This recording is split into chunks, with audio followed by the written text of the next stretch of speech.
Perdre un enfant, c'est inexplicable en fait, et c'est pas dans le bon ordre de la vie. Au début, on priait pour qu'on nous laisse notre fils. À la fin, on priait pour qu'on nous le prenne, mais sans douleur. On voulait pas qu'il souffre. Et ça a été très difficile à vivre parce que j'ai jamais été confrontée à la mort de cette manière. Je suis venue vous raconter l'histoire de la greffe de mon fils qui s'est fait greffer à 3 semaines de vie. Le jour de mon accouchement, ce qui s'est passé, c'est qu'il a été en hypothermie. Au début, les médecins, les sages-femmes pensaient qu'il avait peut-être juste du mal à se réchauffer. Donc on l'a mis contre moi, mais ça a duré en fait toute l'après-midi. Il est descendu à 35-34 degrés. Ensuite, ils se sont aperçus qu'il était en hypoglycémie. Donc ils ont essayé de le resucrer, ça marchait pas. Vers 17h, il a été emmené en néonatologie. On lui a fait un premier bilan sanguin et on nous a dit que c'était son bilan hépatique, donc au niveau du foie, le bilan concernant le foie qui était très perturbé. On m'a demandé d'arrêter d'allaiter mon fils parce que là je suis tombée sur un premier médecin qui m'a énormément blessée parce qu'il a dit que c'était certainement de ma faute si son bilan était perturbé et s'il n'arrivait pas à se resucrer parce que c'était certainement mon lait qui n'était pas assez consistant. Donc je suis retournée dans ma chambre d'hôpital et j'ai fondu en larmes. Donc une sage-femme m'a tout de suite récupérée dans ma chambre. Elle m'a rassurée en me disant que ça n'avait rien à voir, qu'il pouvait pas se permettre de me dire des choses comme ça. Au début, je pensais vraiment que c'était de ma faute. Donc ensuite, les jours,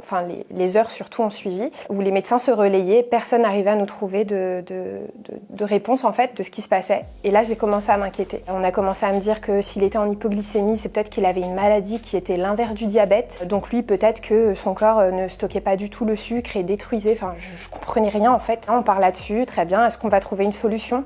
Bah non, en fait, on n'a pas de réponse à vous apporter. On le transfère. Et là, ça a vraiment été le début du cauchemar. Parce qu'en fait, on est arrivé donc à l'hôpital et il a été pris en charge dans une chambre. Et là, je suis tombée sur un médecin qui a commencé à me faire des blagues. C'est pas vraiment le moment de me faire des blagues, je comprenais pas trop. Après avoir souri à sa propre blague, il m'a regardé, il m'a dit écoutez, vraiment, c'est très grave.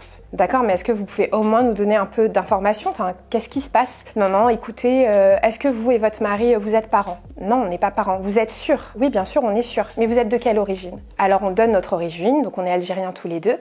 Vous êtes sûrs de pas venir du même village? Non, absolument pas. On n'est pas parents. D'accord, très bien. Non, parce que vous savez, des fois, il y a des parents qui sont peut-être cousins, tout ça. Donc, gros cliché en plus, hein. Gros cliché, très raciste. Et en plus, lui-même était maghrébin. Donc déjà, ça met un coup. Les jours passent et il a été mis à un moment donné dans un service mieux, entre guillemets. En gros, quand on est arrivé dans ce second service-là, on nous a dit que c'était parce que notre fils allait mieux. Donc on voyait peut-être la peur de la sortie. On s'est dit peut-être, voilà, ça y est, c'est peut-être fini. On m'a toujours pas donné d'informations sur son état. Juste son bilan hépatique, donc son bilan du foie qui ne faisait que se détériorer. Et le bilan hépatique, ça inclut tout ce qui est lié au sang, donc à l'hémoglobine, et tout ce qui est lié à la coagulation. Donc le fait qu'on arrête de saigner naturellement. Et eux, ils avaient vraiment très peur de ça. Ils avaient peur qu'en gros, que peut-être il fasse une hémorragie interne et que ça ne s'arrête pas de saigner parce que ses facteurs de coagulation sont tellement bas à cause de son foie que peut-être qu'il mourrait d'une hémorragie. Ils ont essayé de perfuser mon fils et comme il était tout petit, tout nouveau-né, c'est très difficile de trouver des veines et ils n'ont pas réussi. Et ce qu'ils ont fait, c'est qu'ils ont dû lui raser une partie de la tête pour tenter de lui poser une perfusion sur le crâne. Ça a été hyper difficile parce que on nous a défiguré un peu notre enfant. On nous a demandé de sortir de la chambre parce qu'on nous a dit qu'il allait énormément pleurer et que ça allait être très douloureux pour lui.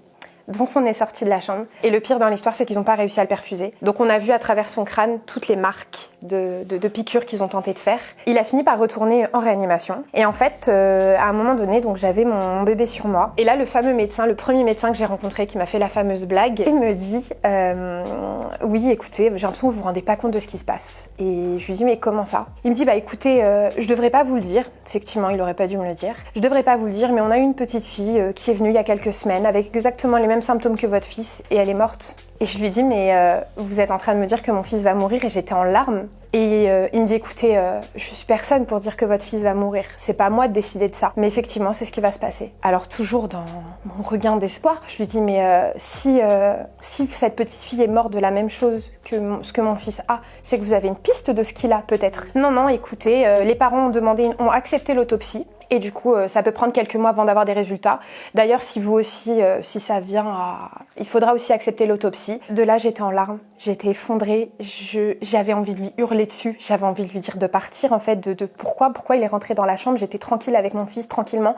Pourquoi il est qui, lui, pour oser me dire que je me rends pas compte de la situation? Comment on peut dire ça à quelqu'un? On me demande d'accepter de découper mon fils et de l'ouvrir alors que il est là, il vit. il respire. On nous a totalement déshumanisé la situation. Pour moi, il était hors de question que je laisse la vie de mon enfant entre les mains de personnes qui veulent pas se battre pour lui. Donc on m'a parlé de l'hôpital Necker, donc hôpital pour enfants à Paris. Arrivée à l'hôpital Necker, je suis tombée sur une hépatologue, donc le médecin du foie. C'est une dame qui connaît encore mon fils aujourd'hui. Et quand on est arrivé, elle nous a dit, écoutez, c'est très grave. On va pas vous le cacher, on est obligé de vous le dire, c'est très grave. On sait pas ce qu'il a, mais on fera tout pour savoir. Et juste ça, pour nous, ça a été un grand pas. Donc il faut savoir que là, à ce moment-là, mon fils, il était au niveau de son... Enfin, physiquement, il était bien, hein. Il pleurait, il interagissait comme il pouvait. Il avait que 10 jours à ce moment-là. Il était aux alentours de 4 kilos et on nous avait dit que déjà par rapport à ça, il serait éligible à la greffe parce que c'était 4 kilos minimum pour être éligible à une greffe. Et nous, pour nous, la greffe, c'était vraiment oui, non mais vous savez, si ça va pas, greffez-le, faites-lui une greffe. Ça paraît tellement simple de dire ça quand on s'y connaît pas, de dire non mais attendez, aujourd'hui on greffe des gens, greffez-le. Enfin, et en fait, on nous a dit non mais ça va pas se passer comme ça en fait. Il faut vous rendre compte que ça, ce serait vraiment le dernier recours. Parce que pour eux, la greffe, c'est quelque chose de lourd, c'est risqué. C'est pas juste prendre un organe et le remplacer par un autre. Il faut que le corps l'accepte, il faut que les heures qui suivent la greffe se passent bien, que la personne survive. Il peut y avoir plein de complications. C'est vraiment une décision lourde de conséquences et moi, j'en avais pas conscience à ce moment-là. Avec mon mari, on se relayait. Je passais toutes mes nuits à l'hôpital parce que lui, après, il a été obligé de reprendre le travail. Donc, je venais la journée, je rentrais le soir à 16h, je reprenais le tram, le métro. Je rentrais chez moi quelques heures pour me doucher, pour voir mes autres enfants, partager un repas avec eux. Je repartais. Et un jour, on est venu, donc avec mon mari, on a essayé de se reposer un peu, c'était un dimanche. Cette fois-ci, j'avais pas dormi à l'hôpital. Et quand on est arrivé dans la matinée, notre fils se réveillait pas. Et il avait les yeux complètement fermés. Et donc moi, j'essaye de le réveiller. Et avant, juste le fait d'entendre le son de ma voix, tout de suite, il ouvrait les yeux et tout de suite, il réagissait. Là, rien. Je lui prends la main et sa main, elle tombe. Poupée de chiffon. J'appelle l'infirmière, je dis écoutez, il se réveille pas. Il ouvre les yeux et ses yeux repartent en arrière et sa tête elle tombe. Et on se regarde avec mon mari, on dit un truc qui va pas.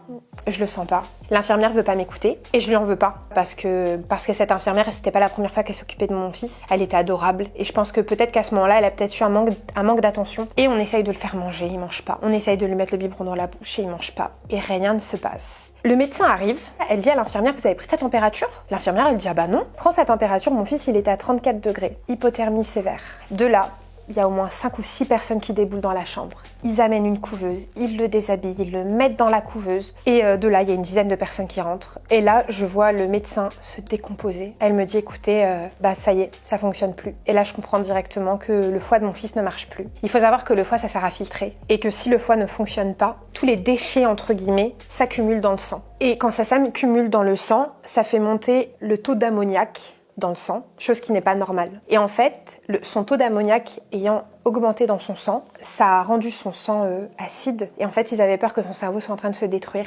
Et elle nous a dit, on peut plus rien faire, il faut le greffer en urgence. Elle m'a dit, là, on va voir déjà s'il tient la nuit. Et là, on s'est effondré. Et là, il a commencé à devenir tout rouge. Il a commencé à gonfler de partout. Donc du coup, on nous a expliqué qu'il fallait qu'il passe la nuit pour avoir que les hépatologues aient le temps d'arriver et donner leur diagnostic, entre guillemets. Et on nous a dit que si à un moment donné, son activité cérébrale posait problème, qu'ils arrêteraient tout, qu'ils donneraient plus de soins, qu'ils feraient plus rien parce que ça voudrait dire que si le cerveau lâche, tout lâche, et que ça serait un légume. Pour faire une greffe de foie, il faut avoir des autorisations, il faut faire des documents. Ça se fait pas juste comme ça, il faut avoir un donneur, il faut avoir un greffon, il faut être inscrit sur la liste de demandeurs de greffe. Et tout ça, ça pouvait pas se faire en une seule nuit. Donc on a attendu toute la nuit. Et mon mari et moi, on était en larmes. En fait, on est passé dans une phase où au début, on priait pour qu'on nous laisse notre fils. À la fin, on priait pour qu'on nous le prenne, mais sans douleur. On voulait pas qu'il souffre. Et ça a été très très très très difficile à vivre parce que j'ai jamais été confrontée à la mort de cette manière.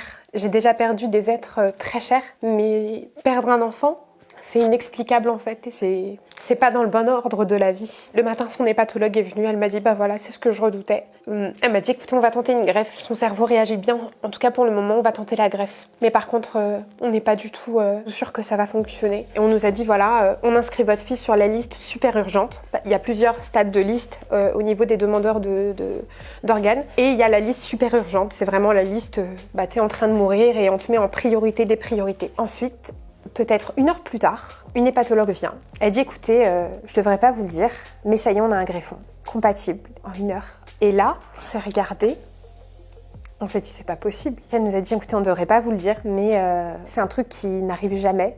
On a inscrit votre fils sur la liste super urgente des dons d'organes. 10 minutes après, on a eu un appel. On nous a proposé un greffon compatible. Et voilà, là maintenant, il faut qu'il passe la nuit supplémentaire parce que le greffon n'est pas ici, il n'est pas à Paris. Et on nous a dit là, c'est la dernière nuit. Il faut vraiment qu'il survive à cette nuit. Il faut qu'il tienne. Dites-lui qu'il faut qu'il tienne. Alors on a passé la nuit avec lui. Mon mari est rentré. Et donc du coup, le matin, 5h du matin, je dis ça y est. Et elles viennent me voir. Elles me disent bah ça y est madame, on l'emmène. Et du coup, j'accompagne mon fils. Je vais jusqu'au bout. Je revois du coup son anesthésiste, tout ça. Elle me dit voilà, faites-lui un dernier bisou. Embrassez-le, faites-lui un dernier câlin parce qu'on sait pas comment ça va se terminer. L'opération a duré 10 heures. On m'a dit de rentrer et on est rentré et je suis tombée KO en fait. J'étais tellement épuisée que je suis tombée KO. Et ensuite, dans l'après-midi, je reçois un appel.